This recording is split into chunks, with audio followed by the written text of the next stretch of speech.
Salutations à tous les bien-aimés qui nous suivent, vous qui êtes connectés à la radio officielle. Je salue tout le monde, c'est votre serviteur Ignace Kanalina de la 12e AOG. Aujourd'hui, nous sommes là pour vous présenter un message intitulé « L'urgence du salut ». L'urgence du salut. Qu'il me soit permis de lire dans Luc chapitre 19, du premier verset jusqu'au 10e. Jésus étant entré dans Jéricho, traversait la ville. Et voici un homme riche appelé Zachée, chef des publicains, cherchait à voir qui était Jésus.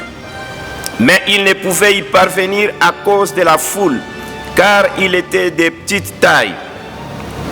Il courut en avant et monta sur un sycomore pour le voir, parce qu'il devait passer par là. Lorsque Jésus fut arrivé à cet endroit, il leva les yeux et lui dit: « Zachée, hâte-toi de descendre, car il faut que je demeure aujourd'hui dans ta maison. » Zachée se hâta de descendre et le reçut avec joie.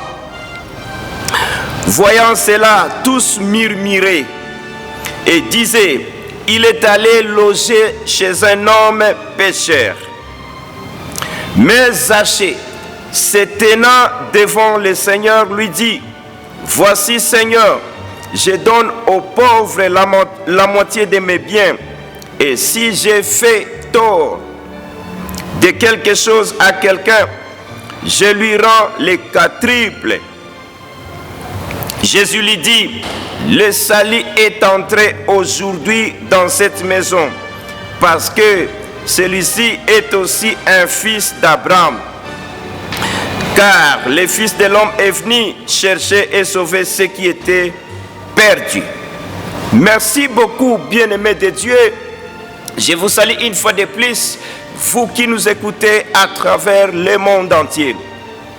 L'urgence du salut. Pourquoi l'urgence du salut? Bien-aimés, le salut est urgent. Nous, les hommes, nous devons nous empresser pour le salut. Le salut, c'est quoi? Le salut, c'est le fait de quitter une situation de danger de mort. Le salut, c'est le fait de sortir d'un danger de mort. Par exemple, nous sommes en train de naviguer dans un canot rapide pour traverser un lac, pour traverser un fleuve. Nous sommes tous dans un canot rapide et nous sommes au nombre de 100 personnes. Nous commençons le voyage, nous naviguons sur les eaux. Arrivé au milieu, il y a une tempête, il y a une vague qui sévit sur les langers, qui sévit sur les canaux rapides. Nous tous, nous sommes renversés. On parvient comme ça à sauver 80 personnes, on les ramène à bord, on les ramène sur les rivages. Tandis que 20 personnes sont dans l'eau, en train de se battre, ils sont encore dans l'eau. Voilà. Qui sont sauvés, qui ne sont pas encore sauvés. Les 80 personnes qui sont en dehors des eaux, ce sont celles-là qui sont sauvées.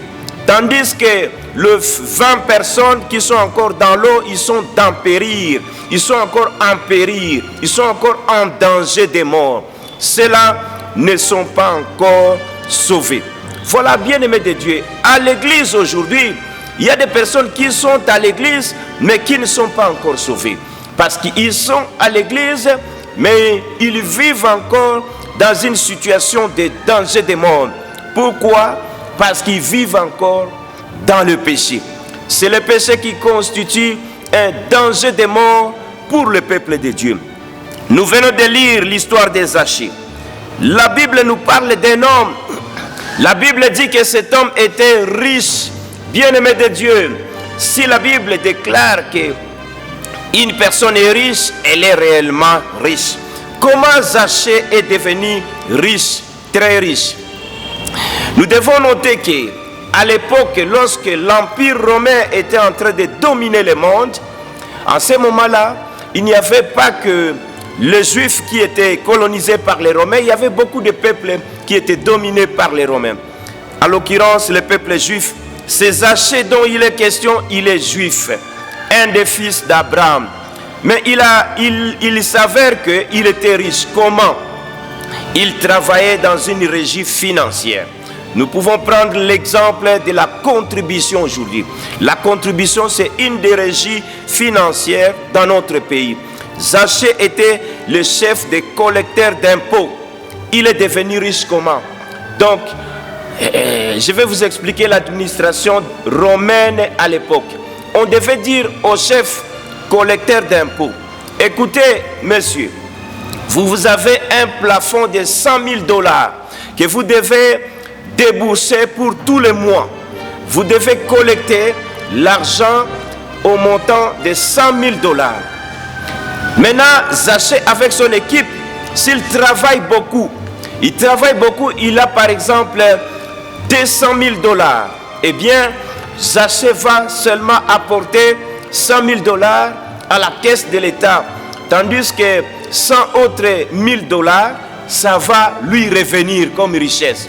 Il peut comme ça se dire, il prend 20 000 $, il remet à son personnel, les 80 000 $, il empoche. C'est de cette façon que Zachée était devenu fort riche.